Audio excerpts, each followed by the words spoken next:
Hi students, welcome to Crash Course. Here, the next topic is purification methods of organic compounds. So, in the organic compounds purification means organic compound may contain some impurities like some other organic compounds or some other inorganic compounds also, minerals. So, to remove that impurities and to get the pure organic compound, we have different methods of purification. And in this purification methods, first we are going for crystallization process. Here this is method and this is the principle involved in the purification method, and these are the examples for this. So in this crystallization process, what we will do? Mainly crystallization method is based on the difference in solubilities of organic compound.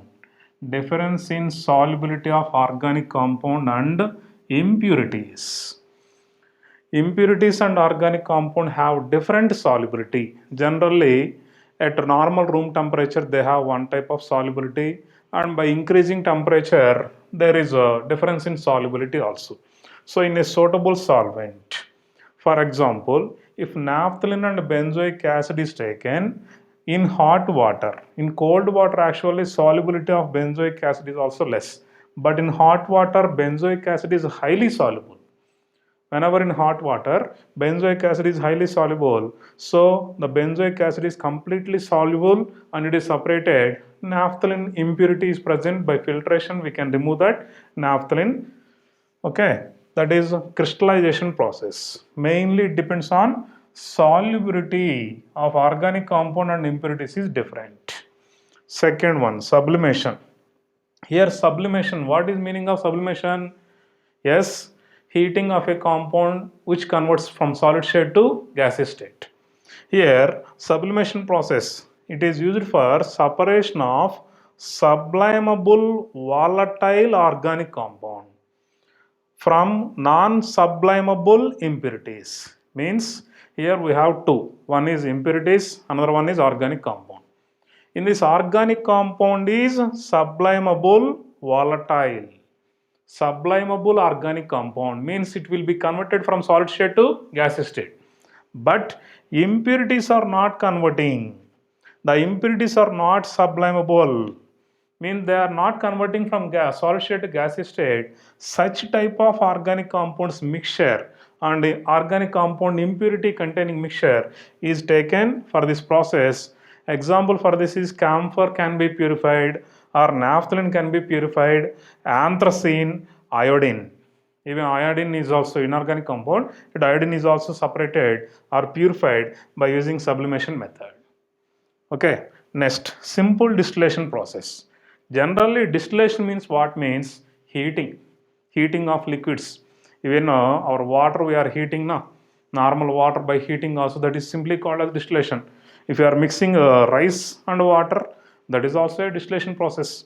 Okay, and here simple distillation means when we apply the simple distillation means if the boiling point difference is more than 30 degrees between two liquids or a liquid and a non-volatile impurity. Non-volatile impurities are required. So if both are volatile, both can be evaporated, we cannot separate. So if simple distillation is taken, when the boiling point difference between two liquids or two organic compounds is greater than 30 degrees, we use simple distillation process to separate them. For example, I gave the values also, no need to remember the values, at least you remember the example. Chloroform and aniline mixture can be separated. Chloroform and aniline mixture can be separated by simple distillation process. Here chloroform 334, aniline 457 Kelvin. They have large difference in the boiling point. When it is heated, then first chloroform will boil or evaporate and we can collect the chloroform gases separately. And next aniline will be present. And next, fractional distillation. Here, fractional distillation means there is a fractionating column also. Here, whenever we are taking the distillation flask, here we are having a fractionating column. So this is having a fractionating column. So like this, we can take, this is a fractionating column. So a large column is taken and this fractionating column is fixed to the distillation flask. and here we are heating the mixture of organic compound and impurity or two organic compounds mixture. Whenever it is heated, when we use this means mainly when the difference in the boiling points is less than 30 degrees. And very important thing is fractional distillation is used for petroleum industry. In the crude oil separation, there are so many oils we will get. Actually, petroleum industry means we can't get only petrol, diesel, kerosene, and LPG, some other gases. So many compounds we will get. There is a lot of difference in boiling points means we can't get. Slight difference also having some compounds. So for this process we use fractional distillation method. At different temperatures we will get different compounds. For example, acetone and methyl alcohol mixture is present, for example, then 329 Kelvin for acetone boiling point, 338 Kelvin for methyl alcohol. A very less difference in boiling point. 329 338 means nearly 10. So that much difference also we can separate them by using fractional distillation method. By this fractional distillation, what happens means it is heated, then in the fractionating column, both the compounds will come into the contact or evaporated, but which has lower boiling point that will come out first, and the higher boiling point coming is or higher boiling point containing is present in this fractionating column only. Even if you raise the temperature, then the second compound also comes out. That is mainly fractional distillation method. Next, in the methods, next method is distillation under reduced pressure, or it is also called as vacuum distillation. Here, distillation under reduced pressure is mainly used for organic compound which on distillation will undergoes to decomposition at their boiling point or before their boiling point. Mainly see the principle to purify liquids having very high boiling points. Very high boiling points we can use this one, or which decompose at or below their boiling point. Suppose, what is the meaning or definition of a boiling point? It is the temperature at which the vapor pressure of a liquid becomes equal to the atmospheric pressure. Suppose boiling point of water is 1 atmosphere. If it is heated to 1 atmosphere, if it is decomposing, then reduce the atmospheric pressure, then we can get it easily without decomposition. So, distillation under reduced pressure means to minimize the boiling point value or to prevent the decomposition of that liquid or organic compound. We use this steam distillation or distillation under reduced pressure or vacuum distillation method. Vacuum distillation means we are removing the atmosphere or air, and mainly it is used for glycerin, for the extraction of glycerin from spent lye in soap industries. This is previously given. Please remember this example. They are asking the examples. And next, steam distillation. Here, steam distillation mainly in rice cookers also we can use when substances are steam volatile. Means rice and water, if you are taking, rice generally, if directly heated, it is having high temperature or its boiling or melting points are very high. But water is taken, it has lower melting and boiling points. When we mix them, rice doesn't dissolve in water, means it is immiscible. Rice grains or rice is immiscible in water, but it boils along with water. That is called as steam volatile but immiscible in water. So the organic substances which are steam volatile but immiscible in water can be separated by steam distillation process. Okay, aniline and water mixture, first one. Okay, and next nitrobenzene and water mixture, ortho and para-nitrophenols. In the nitrophenols preparation or ortho and para-nitrophenol, we can separate by steam distillation. Why means ortho-nitrophenol is a more volatile compound, whereas para-nitrophenol is a less volatile compound. Why? Because is para-nitrophenol is having intermolecular hydrogen bonds, ortho-nitrophenol is having intramolecular hydrogen bonds. So they can be separated by steam distillation process very easily. Next, Last one, solvent extraction. Here solvent extraction method or differential extraction method. It is a very simple one. An organic compound is present in the form of aqueous solution. But actually that organic compound is not having more solubility in that aqueous form or in water, but it has high solubility in some other solvent. Some other solvent means, for example, benzoic acid aqueous solution is taken. To this, if you are mixing benzene, then benzoic acid is highly soluble in benzene. It is not more soluble in water, but it is highly soluble in benzene. So then we can see benzoic acid aqueous solution by mixing a simple benzene solvent, then benzoic acid and benzene solution formation occur. Instead of aqueous benzoic acid solution, benzoic acid benzene solution formation occur. In that way, we can separate the benzoic acid from this aqueous solution of benzoic acid. Okay, that is solvent extraction method. And the next latest method, chromatography.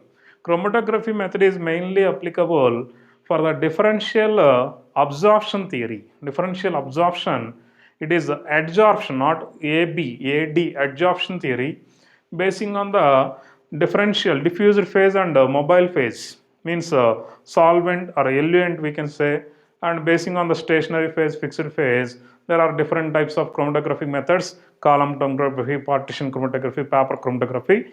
In any of this, we can separate by using a suitable solvent, or it is also called as eluent, which is called as mobile phase, and this is passed through a fixed phase, which is solid or generally liquid, and solvents or eluents are generally liquid form or in the gaseous form.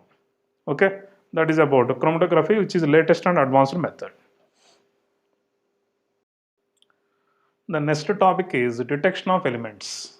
In the detection of elements, first one is carbon and hydrogen. How we can detect in the organic compound if carbon and hydrogen is present? How we can detect the carbon and hydrogen in the organic compound? If the organic compound contains carbon and hydrogen, it is first treated with CuO, cupric oxide, then it decomposes to copper, and if oxygen is present, it converts into carbon is present, converts to carbon dioxide. If oxygen is present in the organic compound, it converts to H2.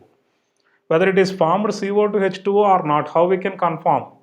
Means CO2, when lime water is passed, then CO2 is passed through lime water, it gives a white precipitate of calcium carbonate.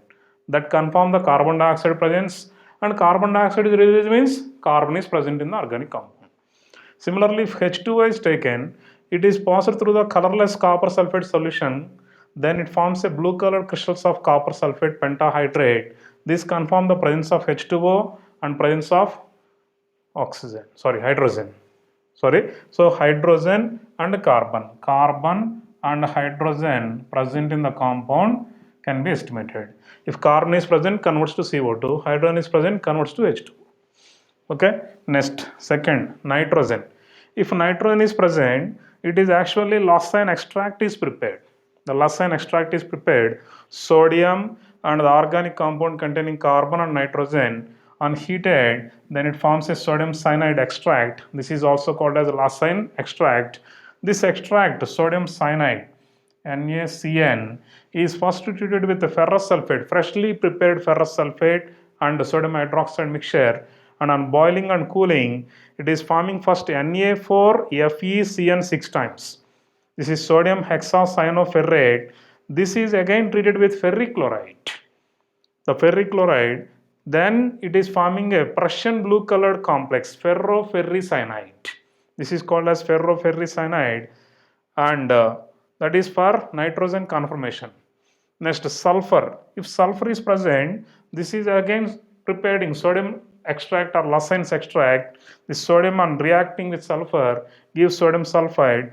This sodium sulfide formed or not, how we can check means sodium sulfide reacts with sodium nitroprusside, and this is forming a deep violet colored complex of Na4FeCN 5 times NOS.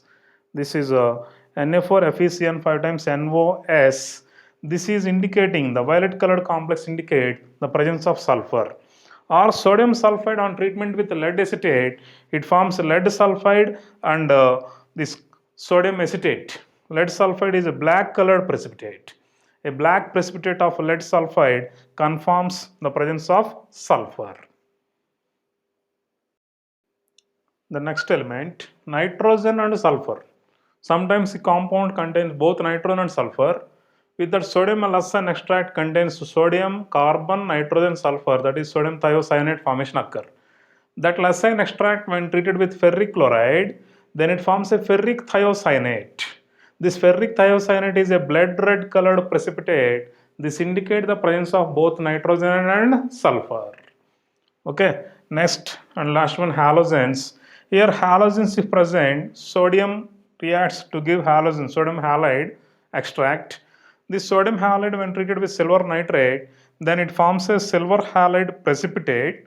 If the precipitate color is white and if it is soluble in ammonium hydroxide completely, then the halogen present in the taken organic compound is chlorine.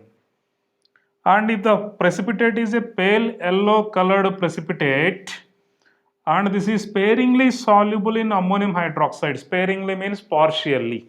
When it is partially soluble in ammonium hydroxide, then the precipitate or organic compound contains bromine. So the organic compound present in the given organic compound that contains bromine. And third, if yellow precipitate is formed but it is insoluble in ammonium hydroxide, then the organic compound contains iodine. Okay.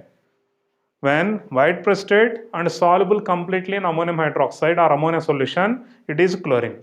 Pale yellow precipitate partially soluble in ammonium hydroxide, then it is bromine. If complete yellow precipitate and insoluble at any concentration in ammonium solution or ammonium hydroxide, then that compound contains iodine halogen. Okay.